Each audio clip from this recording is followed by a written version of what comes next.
కృష్ణా పుష్కర ఘాట్లలో నీటి లభ్యత తక్కువగా ఉందంటూ అభ్యంతరం రావడం వల్ల ఘాట్లలో నీటిని ప్రభుత్వం విడుదల చేసింది. ప్రకాశం బ్యారేజీకి ఎగువన దిగువన ఘాట్లలో 5 అడుగులు ఉండేలా నీటిని విడుదల చేస్తున్నారు. నీటి ప్రవాహంపై వివరాలు మా ప్రతినిధి ధనుంజయ్ అందిస్తారు.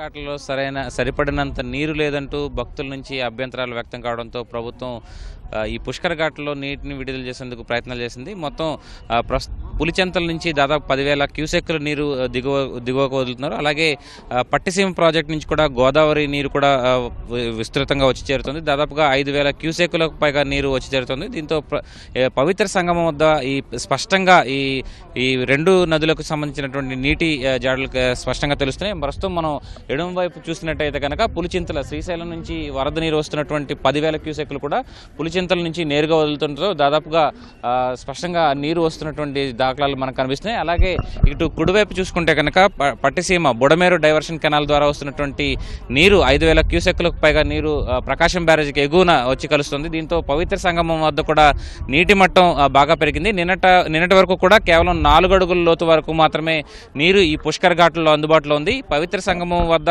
అలాగే ఇతర దిగువ ఘాట్ల వద్ద పున్నమి, భవానీపురం, అలాగే సీతానగరం తదితర ఘాట్ల వద్ద కూడా ఇదే స్థాయిలో నీరు అందుబాటులో ఉండడంతో కొంత పుష్కర స్నానం ఆచరించేందుకు భక్తులు ఇబ్బంది పడినటువంటి పరిస్థితిని గమనించి ఇరిగేషన్ అధికారులు అయితే ప్రస్తుతం నీటిని విడుదల చేస్తున్నారు. ప్రస్తుతం ఈ పుష్కర్ ఘాట్ల వద్ద దాదాపుగా 5 అడుగులకు పైగా నీరు అందుబాటులో ఉంది. ఇప్పుడు చూస్తే కనుక ఈ స్పష్టంగా ఈ పవిత్ర సంగమం వద్దే ఈ 2 రంగులతో నీరు కనిపిస్తుంది. ఇటు గోదావరి జలాలు, అటు కృష్ణా జలాలు కూడా స్పష్టంగా కనిపిస్తున్నాయి. దీంతో అటు గుంటూరు వైపు కానీ, ఇటు కృష్ణా తీరం వైపు కానీ 2 వైపులా కూడా నీరు ఎక్కువగా పుష్కర్ ఘాట్లో ఉంది. అలాగే ప్రకాశం బ్యారేజ్ దిగువన కూడా రెండు వైపులా ఇటు పద్మావతి, కృష్ణవేణి ఘాటుకు తవ్వినటువంటి కెనాల్ ట్రెంచ్లో, అలాగే సీతానగరం వైపు ఉన్నటువంటి కెనాల్ ట్రెంచ్లో కూడా నీటిని దాదాపుగా 200 క్యూసెక్కుల నీటిని వదులుతంతో ప్రస్తుతం నిరంతరాయంగా ప్రవాహం వస్తుంది. దీంతో భక్తులందరూ కూడా పుణ్యస్నానాలు ఆచరిస్తున్నటువంటి పరిస్థితి కనిపిస్తుంది. కెమెరా పర్సన్ నాగరాజ్తో కలిసి ధనుంజయ్, ఈటీవీ న్యూస్, విజయవాడ.